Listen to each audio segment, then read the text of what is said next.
Welcome to GastroPodcast, the official podcast of the unofficial ambassadors of the city of Eugene, the Slug Queens.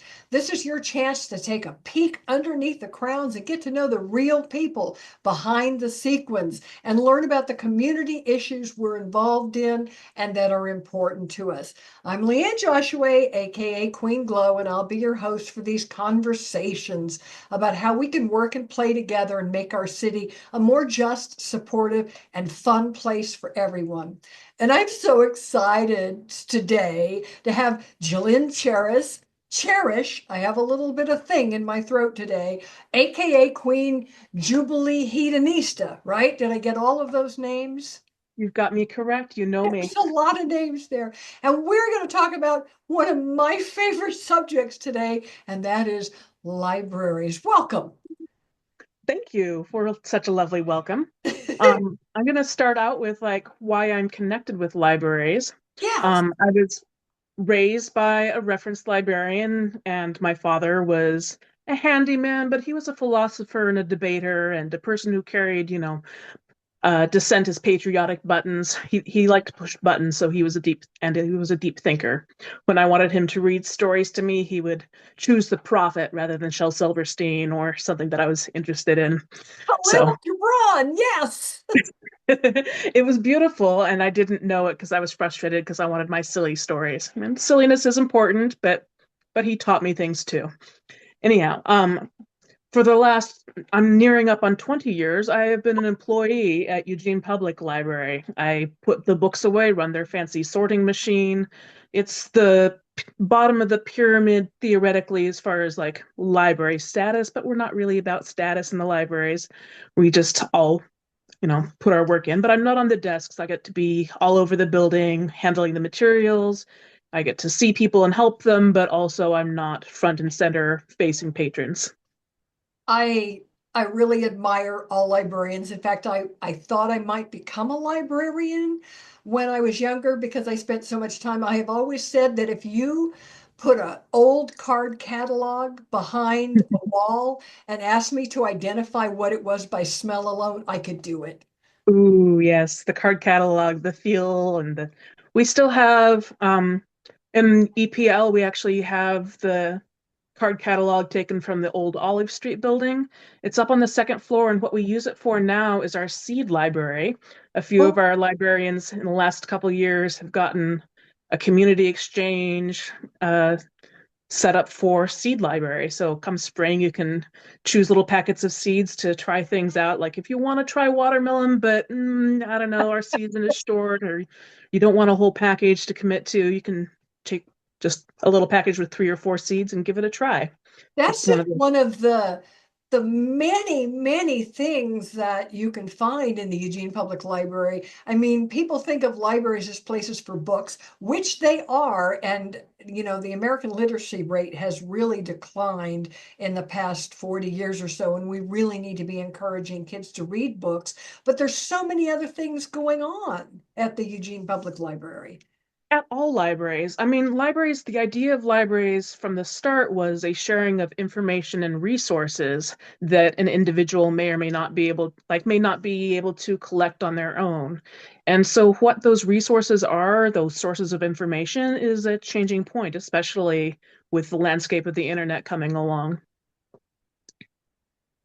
So one of the things I love most about libraries, and I think maybe the reason I'm so enthusiastic about libraries is that I feel like they saved me as a child.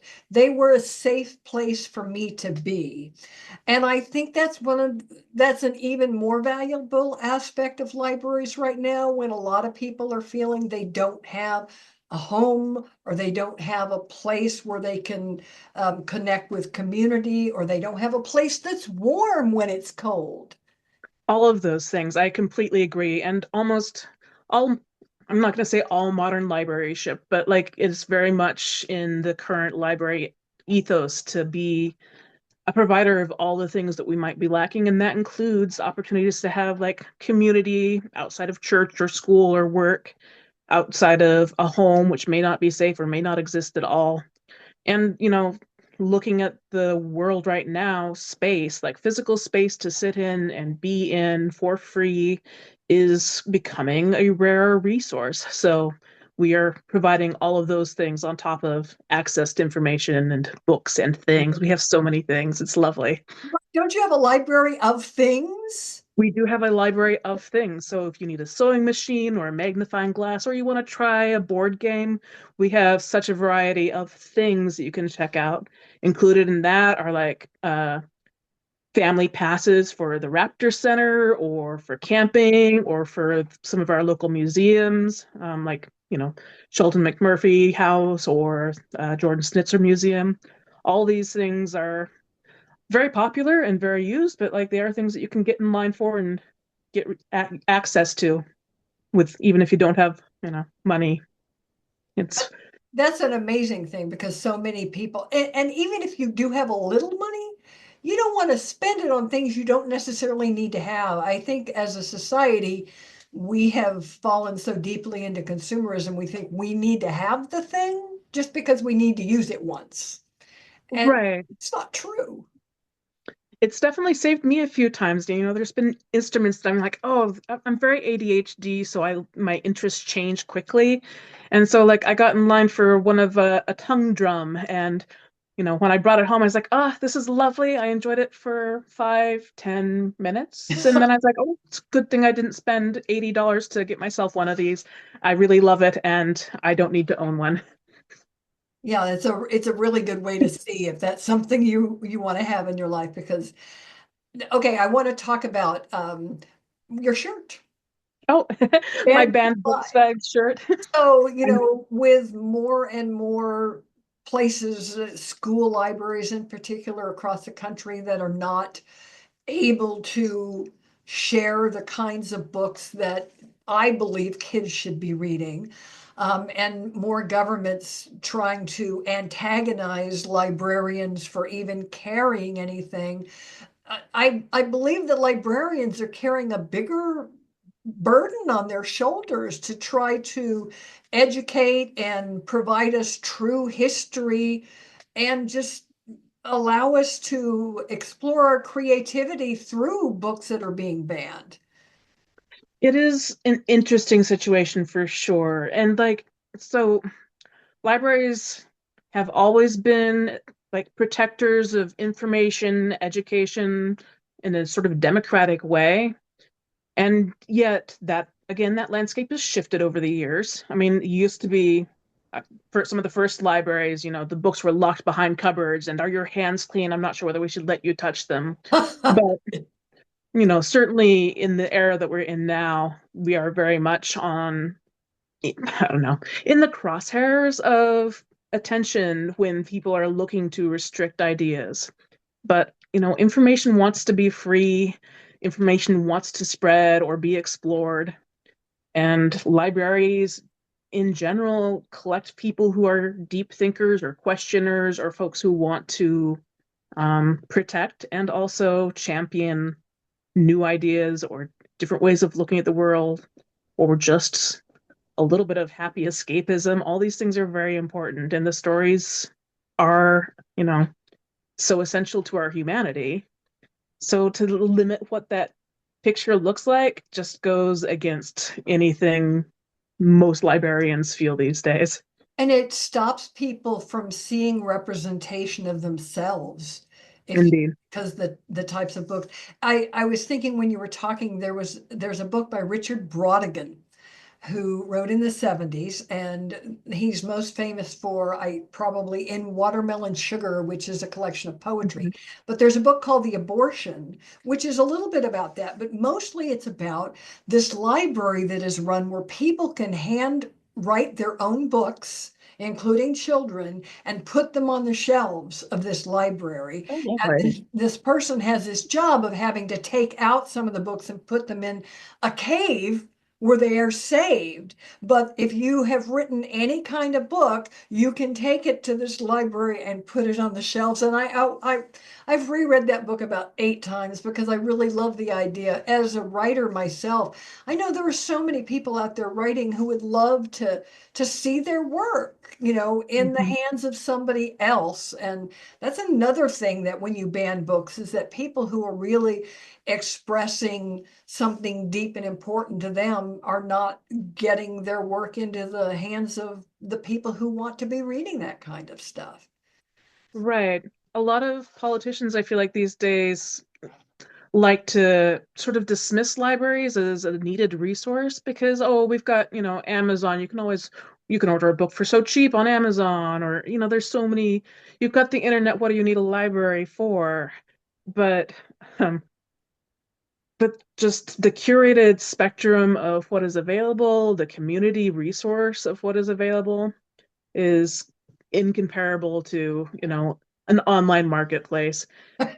Not to dismiss digital market or not digital content. Like our library provides a whole lot of digital content. We have access to language learning or consumer reports or magazines from you know, all over the world. There's all sorts of digital information that libraries do share these days, but to not have to pay for it or I don't know, have it be part of the consumerist cycle is really something we need to protect. And the library also is a place to go for music too, right? Yes, Eugene Public Library participates. I might have to take that back. We have for many years participated in First Fridays. I think we have maybe stepped down that. Eugene Public Library is going through some funding crises right now, and as are many cities, as are many libraries. So we're having to stretch a little thinner or a lot thinner, figure out how to do more with less. But we certainly have in the Library of Things, you can get instruments, you can get CDs upstairs. We have Libby and Hoopla, and I believe Hoopla's got music and movies that you can check out digitally. So there are a lot of ways that you can get these different sources of music. Oh, we even have a record player on the second floor. You can sit down, Ooh. put on some headphones, and sit at the library and listen to some older records. Well, Vinyl. that used to be one of my favorite things is not libraries, but to go into a music store and put on the Hmm. headphones and listen to a record. Yeah. I have a lot of records and no record player anymore because, a lot of us just got rid of that. So maybe I'll have to bring some of my records and listen to them at Yeah. the library. One of the things, so I've been a presenter for the Oregon Library Association a couple of times, and I just have to say, one of the values, in addition to all the things we talked about that are values of the library, is librarians are smart people and they know what they're doing. And when you look something up online, you could be misinformed and not really know that. I trust a librarian a lot more than I do the internet. That is very true. I mean, I think there are a lot of misconceptions about librarians and why they are more, I don't know, more specialized than the average Barnes and Noble clerk. But the Masters of Library and Information Science is, you have to get a master's program to get to that, and it's for that process of seeing here's this piece of information. Does it match up with all these other pieces of information? Can we trust this source? What do we know about that source? It's sort of like, you can do a Google search, but you may or may not get something on topic. You can talk to ChatGPT, but we all know how wrong that can, Oh my you know, gosh. And that grammatically incorrect. Could I just add grammatically so bad. incorrect? So bad. That I'm could go off on a tangent there, but So we all really, librarians are also kind of like a barrier to misinformation because you're doing that cross-referencing and you actually, care about the information that the person on the other end is getting. Whereas if you are a form of AI or if you are an internet search engine, you have no real relationship with the person who's trying to get the information. right. We sure do try, uphill battle sometimes, but Hey, nobody's 100% on 100% of the time. So No, but like, it's a back and forth. What information are you looking for? How can I help you hone in what you are actually like seeking to get? How can I help make sure you can trust that information?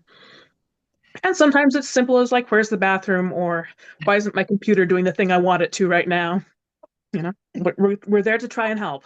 that made me think of something. I did a book signing once where I sat next to Ken Kesey, and he had Mhm. a line of about 150 people, and I only got the people who wanted to know where the bathroom was. Yeah, I guess I had some value because I did know where the bathroom was. these things are important, but a little You, bit of you ego You hit there. you mentioned financial issues, which are issues for libraries all over. And I know because I keep up with those kinds of things in the city of Eugene that it has been an issue for a couple of years. Is there anything that the community that might be listening can do to help? Well, this is both a very now problem and sort of an ongoing problem. But, coming to use your library, coming to explore the library, like, is always a thing that you can do. Like, that's just good community to go find. But writing to your constituents and talking to city council about the value that you find in libraries is also really important. I think um, we have some really challenging city budget things to face right now. And so it is a big question of values to make those decisions on, like, where does the funding go? Right. And are libraries a fluff thing or like for entertainment and silliness, or are they a social service? And, most librarians are going to argue that they are a social service, but I think a lot of community members can also see the value in you know, having a building that you can go sit in. If my home burns down, I sure as heck hope my city has a library that I can go sit in.